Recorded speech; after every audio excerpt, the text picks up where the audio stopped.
Hello students, जैसे hernia का topic पीछे ए पार्ट आपने देख लिया था, उसके बाद में उसके कोजेज क्या होते हैं, मेडिकल मैनेजमेंट क्या है, उसका सर्जिकल मैनेजमेंट क्या है, उसकी सर्जरी के जो करेक्शन है, उसको सर्जरी के अकॉर्डिंग उसका करेक्शन है वो कैसे किया जाता है, और लास्ट एंड फाइनल जो हमेशा की तरह हम पढ़ते हैं वो पढ़ेंगे नर्सिंग मैनेजमेंट। बॉडी की एनाटॉमिकल पोजीशन के अकॉर्डिंग जहाँ जहाँ हर्निया होता है उसके अकॉर्डिंग हम हर्निया को पढ़ेंगे। तो सबसे पहले होता है स्टूडेंट्स इनग्वाइनल हर्निया, आपने सुना होगा, और ये मोर कॉमन देखें तो ज्यादातर यह मेल्स में देखा जाता है। तो स्टूडेंट्स इसमें होता क्या है, इसको इस प्रकार समझ सकते हैं कि आपकी अब्डोमेन केविटी से इनग्वाइनल केनाल होती है जो दोनों तरफ आपके टेस्टिस तक जाती हैं, और इसी में स्पर्मेटिक कोड वगैरह है जो सप्लाई है वो होती है। तो उसमें क्या होता है, एनाटॉमिकल कुछ डिफेक्ट होता है। तो इसमें क्या होता है कि जब ऐसी कोई कंडीशन होती है कि अब्डोमेन का प्रेशर बढ़ता है, उस कंडीशन में वहां से जो इंटरनल पार्ट्स या ऑर्गन कुछ भी जैसे कहें, मैंने बताया वैसे, कि वो उसके अंदर चले जाते हैं उस तरफ, और इसी को इनग्वाइनल हर्निया है वो कहा जाता है। फिर दो पार्ट में डिवाइड करते हैं। तो फर्स्ट जो इसका पार्ट रहेगा वो रहने वाला है स्टूडेंट्स डायरेक्ट हर्निया, और जो दूसरा होता है वो होता है इनडायरेक्ट हर्निया।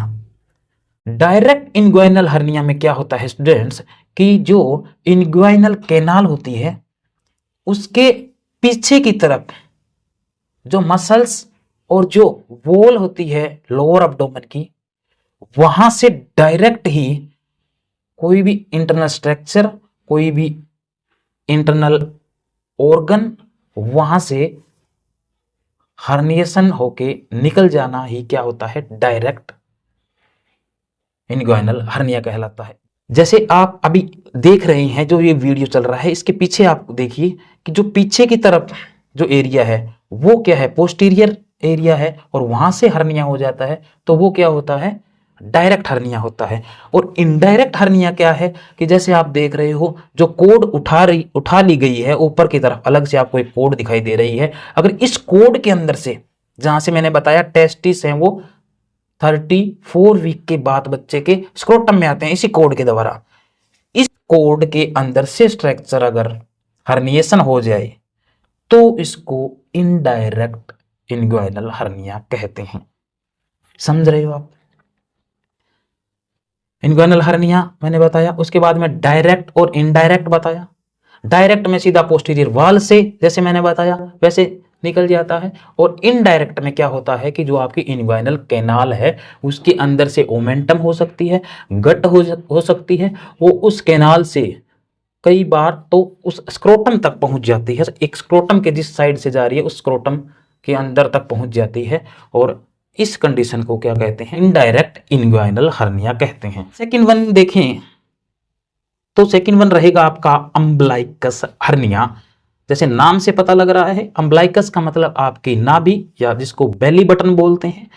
अब उसके नीचे जैसे बच्चा जन्म लेता है और मदर से जुड़ा रहता है और वहां से न्यूट्रिशन उसको मिलता है, कोड होती है अम्बलाइकल, वो कोड कट होने के बाद में क्या होता है, अपने आप ही क्लोज होनी होती है, और कुछ टाइम में वो क्लोज अगर नहीं होती है और उसके अंदर कुछ डिफेक्ट क्लोजिंग होने में रह जाता है, उस कंडीशन में उस एरिया से इंटरनल कोई भी स्ट्रक्चर, वो गट हो सकती है या कोई और दूसरी स्ट्रक्चर, वो वहां से हर्निएशन हो जाती है और इंटरनल जो उसकी कवरिंग है उससे बाहर की तरफ निकल जाती है। उसी को अम्बलाइकस हर्निया है वो कहते हैं। और अम्बलाइकस हर्निया में प्रेजेंटिंग पार्ट की बात करें कि जो प्रेजेंटिंग पार्ट है वो क्या क्या होंगे इंटरनल, तो उसमें ओमेंटम हो सकती है, ज्यादातर चांस रहेंगे। उसमें कुछ कंडीशन में गट भी हो सकती है, इंटेस्टाइन भी हो सकती है। That's all. नेक्स्ट नंबर 3 देखते हैं स्टूडेंट्स। नंबर 3 देखें तो हाइटल हर्निया। हाइटल हर्निया क्या है स्टूडेंट्स, जैसे अब्डोमेन केविटी और आपकी चेस्ट केविटी को डिवाइड करने के लिए एक बीच में, किसी भी चीज को डिवाइड करने के लिए बीच में एक दीवार होती है, तो यहां पे दीवार ने होके आपका डायफ्राम होता है। जी हाँ, राइट, बिल्कुल, बहुत अच्छे, वही डायफ्राम होता है जैसा आप बता रहे हो। उसी डायफ्राम पे आपके दोनों लंग्स टिके होते हैं। और हाइटल हर्निया में क्या होता है कि वो डायफ्राम है और उस डायफ्राम के अंदर से जो इसोफेगस जा रही है, तो कुछ इसोफेगस का पार्ट, लोअर इसोफेगस का, या कहीं स्टोमक का कुछ पार्ट, अपर स्टोमक का, अगर डायफ्राम से निकल के या निकल जाए या प्रोट्रूजन जिसको कहीं हो जाए, तो उसी को हाइटल हर्निया कहा जाता है, हाइटस या हाइटल हर्निया। और इसमें जैसे मैं आपको बता रहा हूं प्रेजेंटिंग पार्ट हर्निया में क्या आएंगे, तो इसमें आपके लोअर इसोफेगस का कुछ पार्ट आ सकता है हल्का सा, या ज़्यादातर चांस रहता है कि आपकी स्टोमक का अपर पार्ट है वो भी हर्निएशन होके प्रेजेंटिंग पार्ट के रूप में हो सकता है। ओके, इसके बाद आता है फीमोरल हर्निया। फीमोरल हर्निया बोले हैं तो इंग्वाइनल लिगामेंट होता है स्टूडेंट्स। इंग्वाइनल लिगामेंट के पोस्टीरियर साइड से पीछे की तरफ हर्निएशन हो जाए तो उसको फीमोरल हर्निया है वो कहा जाता है। इसके बाद आता है स्टूडेंट्स इंसिजनल या पोस्ट ऑपरेटिव हर्निया। जैसे कि नाम से पता लग रहा है, जब कोई पास्ट की सर्जरी हुई है किसी पेशेंट को, वो किसी भी कारणवश उसका इंटरनल जो लेयर है उसका सही तरीके से क्लोजर नहीं हो पाता, उस कंडीशन में उस जगह, उस इंसिजन से जब कोई भी इंटरनल पार्ट बाहर की तरफ प्रोट्रूजन हो जाए तो उसी को इंसिजनल हर्निया या पोस्ट ऑप हर्निया कह सकते हैं। इसके बाद देखते हैं कि एक होता है अभी जो बहुत ज़्यादा चल रहा है, बहुत छोटा है लेकिन फिर इसको हम नोट कर लेते हैं नॉलेज के अकॉर्डिंग। तो ये होता है इंट्रावर्टिबल हर्निया। इंट्रावर्टिबल जो डिस्क होती हैं आपकी स्पाइन की, उसके बीच में भी हर्निएशन होता है स्टूडेंट्स, तो उसी को इंट्रावर्टिबल हर्निएशन है वो कह सकते हैं। लास्ट वन आता है स्टूडेंट्स एपिगैस्ट्रिक हर्निया या सुप्रा अम्ब्लाइकस हर्निया। इसमें क्या होता है कि जो अम्ब्लाइकस हर्निया था उसके ऊपर और डायफ्राम से नीचे एब्डोमेन कैविटी में ही जब वहाँ से कोई भी पार्ट्स है, कोई भी अंदर का ऑर्गन हर्निएशन उस जगह का हो जाता है तो उसी को बोलते हैं एपिगैस्ट्रिक हर्निया। कॉजेज या इटियोलॉजी की बात करें स्टूडेंट तो सबसे पहले इसमें कह सकते हैं ओबेसिटी, अगर किसी पेशेंट को है उसको होने के चांसेस रहेंगे। उसके बाद में स्ट्रेनिंग ड्यूरिंग डिफाकेशन की प्रोसेस में अगर ऐसा कुछ स्ट्रेनिंग होती है तो उसमें भी चांसेस रहेंगे। उसके बाद देखते हैं कि पेशेंट को अगर पेरिटोनियल डायलिसिस हुआ है तो उसको भी चांसेस हैं वो हर्निएशन के रहेंगे। उसके बाद में स्मोकिंग चेन स्मोकर अगर पेशेंट है तो उसको भी चांसेस होते हैं हर्निया होने के। उसके साथ साथ वेंट्रिकुलो पेरिटोनियल अगर सेंट डली हुई है, एक प्रोसीजर होता है सर्जरी का, उसको भी होने के हर्निया है वो चांसेस हैं वो रहते हैं। उसके अलावा कॉन्स्टिपेशन अगर रहता है, क्रोनिक कॉन्स्टिपेशन रहता है तो उसमें भी चांसेस रहते हैं हर्निया होने के पेशेंट को। और अगर प्रोफेशन से वेट लिफ्टर जो होते हैं या फिर आप जिम के बहुत ज़्यादा शौकीन हैं और वहाँ पे हैवी वेट लिफ्टिंग करते हैं तो उसमें भी हर्निएशन होने के चांसेस रहते हैं, क्योंकि स्टूडेंट्स उसमें आपके अब्डोमेन का प्रेशर है वो बढ़ जाता है बहुत ज़्यादा, और जैसे मैंने बताया कोई वीक डिफेक्ट है वहाँ से इंटरनल ऑर्गन या स्ट्रक्चर निकल जाता है, वो हर्निया करवा देता है। देखें तो पुअर न्यूट्रिशन अगर है तो उसको भी चांसेस हो सकते हैं, जो सही तरीके से न्यूट्रिशन है वो नहीं लेता है। फैमिली अगर हिस्ट्री किसी की रही है, अगर फैमिली में पहले से किसी को हर्निएशन की हिस्ट्री रहती है, असाइटिस अगर है किसी को तो असाइटिस भी एक कारण या प्रीडिस्पोजिंग फैक्टर माना जा सकता है हर्निया का, क्योंकि अगर अब्डोमेन में असाइटिस का मतलब होता है पानी भरना, अगर अब्डोमेन में पानी भर गया है, फ्लूइड भर गया है, तो उससे क्या होगा कि आपके अब्डोमेन का प्रेशर है वो बढ़ जाएगा, और वही चीज़ वही फिजियोलॉजी शुरू हो जाएगी कि प्रेशर बढ़ेगा तो वापस उस डिफेक्ट से हर्निएशन होने के चांसेस हैं वो रहेंगे। तो ये तो था ईटियोलॉजी और कॉजेज। और अब देखते हैं स्टूडेंट्स इसके साइन और सिम्टम क्या क्या आएंगे। कि हर्निएशन आपने करवा दिया है, बहुत अच्छे तरीके से करवाया है, और आपने इसके कारण भी इसको पढ़े हैं कि किस वजह से आपने हर्निएशन है वो करवा दिया। अब देखते हैं कि इसके साइन सिम्टम क्या आएंगे, क्या क्या फाइंडिंग्स आती हैं, पेशेंट आपको बताता है। अगर ऐसा कुछ किसी के साथ होता है तो सबसे पहले सिंपल आप लिख सकते हो, पेशेंट है वो अनकंफर्टेबल फील करेगा और उसको एक टर्म में लिखेंगे डिस्कम्फर्ट। तो पेशेंट है वो डिस्कम्फर्ट है वो फील करता है। जैसे मैंने आपको नेचर ऑफ हर्निया बताया, उसमें अगर सीवियरिटी है तो पेन के साथ साथ अगर आपकी इंटेस्टाइन इन्वॉल्व होगी तो वहाँ पे ये तीन चीज़ें मिलेंगी। पेन होगा, उसके साथ साथ देखें तो पेन के साथ में जब गैसेस वगैरह है वो पास नहीं होगी, डाइजेस्ट प्रोडक्ट पास नहीं होगा, तो क्या होगा, जो खाएगा वो नीचे की तरफ नहीं जाएगा और ऑब्स्ट्रक्शन है तो आप खुद सोचिए वो क्या होगा, वोमिटिंग। वेरी गुड, वोमिटिंग यहाँ लिख सकते हैं उसको, वोमिटिंग होगी। तो वोमिटिंग, पेन, और तीसरा अगर गट इन्वॉल्व है तो साथ में रहेगा स्टूडेंट डिहाइड्रेशन, क्योंकि आपकी गट ऑलरेडी बंद हो चुकी है, इंटेस्टाइन आपकी बंद हो चुकी है, आपको वोमिटिंग पहले से आ रही है तो आपको डिहाइड्रेशन होगा। तो यहाँ पे डिहाइड्रेशन है वो देखा जा सकता है। उसके बाद में देखें तो पेशेंट को इरिटेशन होगी, इरिटेट होगा पेशेंट। फियर एंड एंजाइटी है पेशेंट को, वो होगी related to his disease condition. साथ में उसको स्क्रोटल स्वेलिंग दिखी जा सकती है, जैसे मैंने बताया था अभी, इन्ग्वाइनल हर्निया अगर है तो वो स्क्रोटम की तरफ गट वगैरह है वो पुश होता है, तो आपके स्क्रोटम का साइज भी बढ़ा हुआ दिखाई देता है जब आप इंस्पेक्शन करते हैं पेशेंट। इसके बाद देखते हैं स्टूडेंट्स, ये आपने सारे साइन एंड सिम्टम जो फाइंडिंग जो पेशेंट ने आपको बताई, उसके बाद आपको लग रहा है कि भाई कंफर्म हर्निया है, तो उससे पहले आप एक कंफर्मेशन करवाते हैं और जो अपना पॉइंट है उसको हम पढ़ते हैं। डायग्नोस्टिक इवॉल्वेशन हमेशा की तरह है, तो डायग्नोस्टिक इवॉल्वेशन में आप क्या करवाओगे, सबसे पहले जैसे मैं आपको बताते आया हूँ, सबसे पहले हिस्ट्री टेकिंग पेशेंट की अच्छे तरीके से हिस्ट्री लोगे आप, उसके बाद में उसका फिजिकल एग्जामिनेशन करोगे।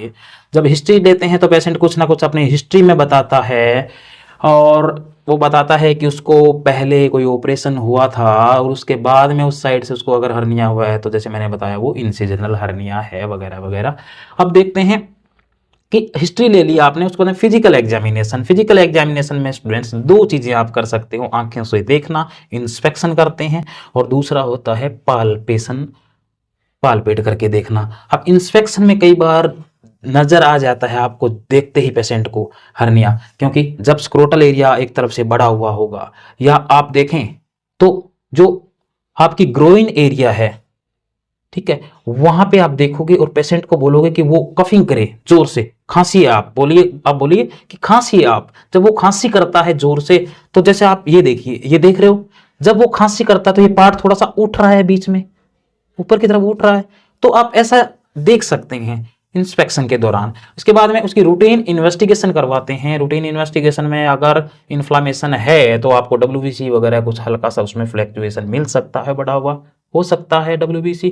उसके बाद देखें तो USG करवाते हैं, अल्ट्रासोनोग्राफी कराते हैं, फिर उसके बाद CT स्कैन करवाते हैं, जिसमें प्लेन CT स्कैन या कॉन्ट्रास्ट वगैरह जैसे भी आजकल जो चल रहा है डॉक्टर के एडवाइस के अकॉर्डिंग वो करवाया जा सकता है। इसके बाद भगत जनों चलते हैं मेडिकल मैनेजमेंट की तरफ। मेडिकल मैनेजमेंट में आप ज्यादा कुछ नहीं दे सकते, क्योंकि इसका जो 100% करेक्शन है वो सर्जरी से ही होता है हर्निया का, इसलिए आप मेडिकल मैनेजमेंट में सिर्फ सिम्टोमेटिक ट्रीटमेंट है वो देते हैं। सिम्टोमेटिक की बात की जाए तो जैसे हमने देखा था कि अगर पेन हो रहा है तो हम पेन किलर देते हैं, जिसमें ट्रामाडोल, डाइक्लोफेनाक, सोडियम वगैरह दे सकते हैं। उसके अलावा देखें तो अगर पेशेंट को वोमिटिंग हो रही है तो आप उसको एंटी इमेटिक मेडिसिन दे सकते हैं, ऑन्डेस्टोन वगैरह दे सकते हैं। उसको नोजिया हो रहा है तो उसके लिए प्रोटोन पंप इनहिबिटर, पेंटाप्रोजोल वगैरह दे सकते हैं। अगर पेशेंट की WBC बढ़ी हुई है तो उसको कंट्रोल करने के लिए एंटीबायोटिक्स भी दे सकते हैं डॉक्टर के प्रिस्क्रिप्शन के अकॉर्डिंग। और अगर पेशेंट डिहाइड्रेट है तो उसको रिहाइड्रेट थेरेपी में फ्लूइड जो डिस्क्रिप्शन में लिखा है वो दिया जा सकता है। तो ये आपका मेडिकल मैनेजमेंट था स्टूडेंट्स। और अब देखते हैं surgical management, most important topic होने स्टेप्स होने वाला है इस टॉपिक का, क्योंकि जो पूरा करेक्शन है वो इसी के अकॉर्डिंग किया जाता है स्टूडेंट्स। तो सर्जिकल प्रोसीजर में सबसे पहले हर्नियोरेफी की जाती है। हर्नियोरेफी का मतलब होता है स्टूडेंट्स उसको बेसिक तरीके से, नॉर्मल तरीके से उसका सर्जिकल रिपेयर है वो कर दिया जाता है, उसको हर्नियोरेफी करते हैं। इसमें माइनर डिफेक्ट अगर हर्निया का होता है उसमें इसको प्रोसीजर को किया जाता है। उसके बाद आता है हर्नियोप्लास्टी। जैसे नाम से पता लग रहा है, जिस शब्द के पीछे प्लास्टी लगा है, इसका मतलब होता है कि उसको सर्जिकल करेक्शन उसको किया जाता है, रिपेयर उसको अच्छे तरीके से किया जाता है। तो इसमें क्या होता है, हर्नियोप्लास्टी के अंदर जब जो डिफेक्ट है जिस एरिया का, उसके ऊपर एक मैश लगाई जाती है स्टूडेंट्स।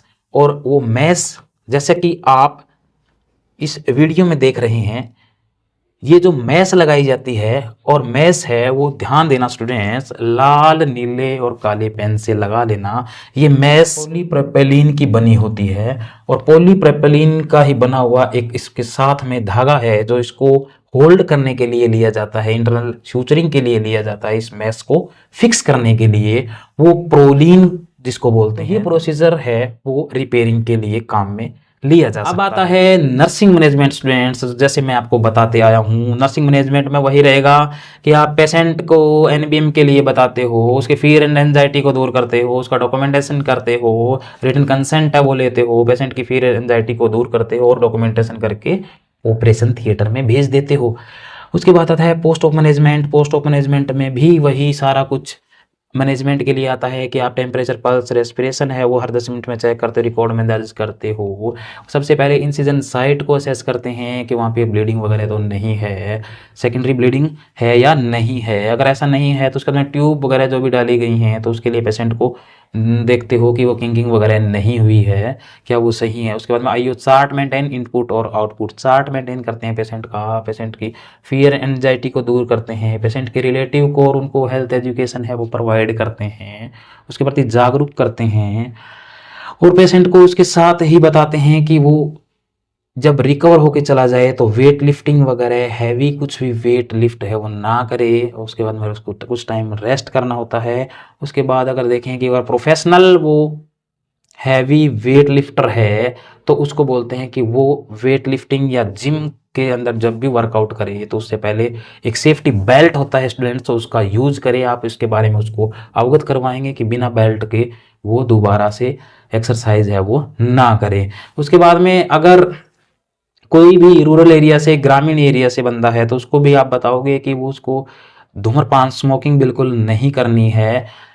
और उसके बाद इसके साथ आप ये भी अवगत कराते हो कि उसको कॉन्स्टिपेशन ना हो, इसके लिए बोलेंगे उसको फाइबर डाइट और सेमी सॉलिड डाइट है वो ज़्यादा से ज़्यादा लें, कॉन्स्टिपेशन से बचें। और उसके साथ घुटनों पे नीचे की तरफ ना बैठें कुछ टाइम तक, क्योंकि उससे आपके एब्डोमेन का प्रेशर बढ़ता है, और एब्डोमेन का प्रेशर बढ़ेगा तो आपकी जो मैस लगाई गई थी ये और तो उसमें डिफेक्ट पैदा हो सकता है हीलिंग से पहले। तो आप ये सारा कुछ उसको बहुत अच्छे से बताते हैं, पेशेंट को अवगत करवाते हैं। आज का हर्निया का टॉपिक आपको कैसा लगा? जब तक नया टॉपिक लेके आते हैं, अगर आपकी कोई शिकायत या शिकवा है तो आप हमें कमेंट बॉक्स में ज़रूर बताएं। तब तक के लिए पढ़ते रहें, स्वस्थ रहें, मस्त रहें। Take care and bye bye.